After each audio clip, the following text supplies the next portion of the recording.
만두에겐 남동생이 있습니다. 어렸을 땐 컴퓨터나 먹는 걸로 정말 많이 싸웠고요. 지금도 종종 나이 먹고 깝치는 거 보면 진심 저 패고 싶다는데요. 근데 찐따같이 여친한테 차이고 온 거 보면 좀 짠하기도 하고요. 야식 먹고 싶다고 징징대면 못 이기는 척 치킨을 시켜주게 됩니다.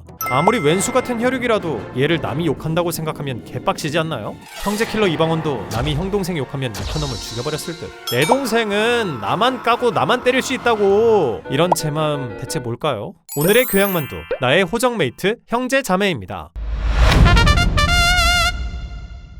여러분 혹시 막내하면 딱 생각나는 이미지가 있나요? 애기, 사랑둥이, 철부지, 어리광쟁이, 막내 온탑 등등등. 막내뿐만 아니라 맏이나 둘째도 마찬가지로 태어난 순서에 따른 어떤 스테레오타입이 존재합니다. 하다못해 우리나라 아이돌 그룹만 봐도 멤버들에게 특정 역할과 이미지가 부여돼 있죠. 태어난 순서가 성격에 영향을 미칠까? 이 질문에 답했던 오스트리아의 의사 겸 심리치료사 알프레도 에들러. 1927년 에들러는 태어난 순서에 따라 부모가 아이를 대하는 게 달라지고 이게 성격 형성에 큰 영향을 준다는 이론을 발표합니다. 첫 번째, 장남, 장녀. 부모님 입장에서 생각해보면 내 생애 첫 자식이라니 완전 예뻐 죽을 것 같겠죠. 이 친구들은 집안의 지원과 기대를 가장 많이 받습니다. 집에 신진문물이 들어오면 일단 맏이 손에 먼저 떨어지고요. 부모의 집중 투자를 받아서 평균적으로 지능검사 점수가 높게 나오는 경향도 있다고 하죠. 하지만 기대가 큰 만큼 첫 아이에게 엄격하고 높은 잣대를 들이대는 부모가 많고요. 동생이 있는 경우엔 맏이가 부모 역할을 겸하게 되면서 책임과 압박감을 크게 느낍니다. 성격도 진중하고 보수적인 성향이 강하다고 하죠. 두 번째, 중간에 낀 둘째. 솔직히 여기가 할 말이 제일 많을 것 같습니다. 특히 우리나라에서 남아 선호 사상이 심했던 시절 딸 아들 구도에서 둘째 딸들의 서름은 말도 못한다는데요.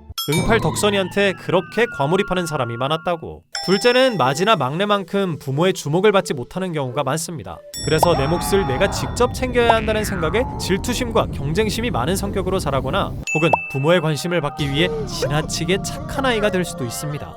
하지만 위아래를 모두 상대한 덕에 소통 능력이 뛰어나고 중재자 역할을 잘한다고 하죠. 세 번째, 막내. 솔직히 셋 중에 가장 개꿀이 아닐까 합니다. 사랑은 받지만 책임은 안 져도 되는 최고의 자리. 빽이 있어서 그런지 두려움이 크지 않고 형 누나들이 가지하는 길을 선택하는 대담한 성격인 경우가 많다고 하죠. 하지만 아무래도 귀염둥이니까 과잉 보호되는 경향이 있고 타인의 도움을 당연하게 생각하고 주변에 의존적인 성향으로 자랄 수 있습니다.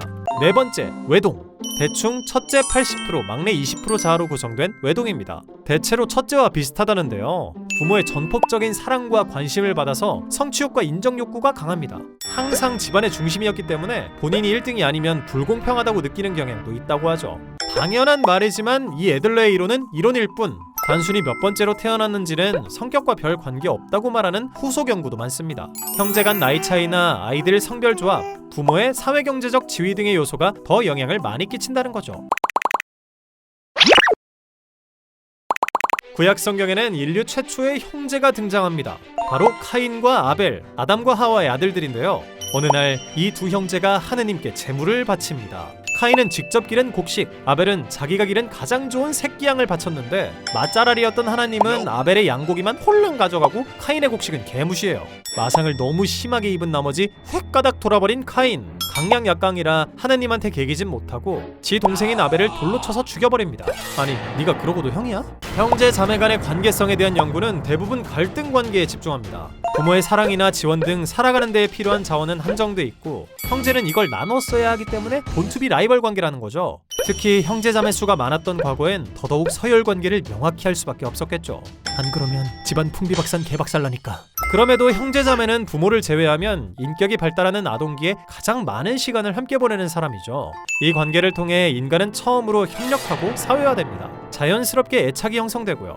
우리나라 중고등학생 6,000명을 대상으로 한 연구에 따르면 형제자매 수가 많을수록 행복감이 의미있게 증가하며 함께 보내는 시간이 길수록 삶의 만족도도 높아진다고 해요. 재밌는 건 동생이 있는 것보다 언니, 오빠, 형, 누나가 있을수록 만족도가 의미있게 증가한다는 거. 혹시 동생 입장이신 분들 동의하시나요? 반박 안 받음. 여자 형제가 있는 남성분들이나 남자 형제가 있는 여성분들, 남동생이 빤스만 쳐입고 집안을 돌아다니는 꼬라지나 누나가 떡진 머리로 TV 보고 있는 거 보면 어떠신가요? 아, 생각만 해도 꼴보기 싫고 극혐 아닌가요? 하물며 이성 혈육이랑 팔짱 끼기, 포옹, 뽀뽀, 토할 것 같아. 이런 심리를 설명해주는 웨스터마크 효과라는 이론이 있습니다. 어린 시절 가까이에서 함께 자란 사람들끼리는 성적으로 끌리지 않도록 프로그래밍 되어 있다. 인류가 생존력을 높이기 위해 근친상간을 혐오하는 쪽으로 진화했다는 겁니다. 첫 번째 근거, 이스라엘의 키부츠 문화. 키부츠는 이스라엘의 공동체 생활 방식입니다. 보통 생후 수개월부터 6세까지의 아이들이 혈연과 상관없이 같은 공간에서 함께 자라는데요. 재밌는 건 이렇게 함께 자란 아이들끼리는 성인이 된 후 서로 결혼하거나 연애하는 경우가 극히 드물었습니다. 약 3,000건의 결혼 중 단 14건, 그마저도 생후 6년 동안 함께 자란 사례는 없었다고 하죠. 두 번째 근거, 지금은 사라진 중국의 신부와 결혼 풍습. 미래의 신부가 어린 시절부터 남편 집안에 입양돼 의붓자식처럼 키워지는 문화입니다. 그 과정에서 시부모에게 학대를 당하거나 하녀처럼 부려먹히는 경우도 많았는데요. 장성한 후 결혼하지만 대부분 결혼 생활이 불행하거나 파탄이 났다고 하죠. 하지만 이에 대한 반박도 많습니다.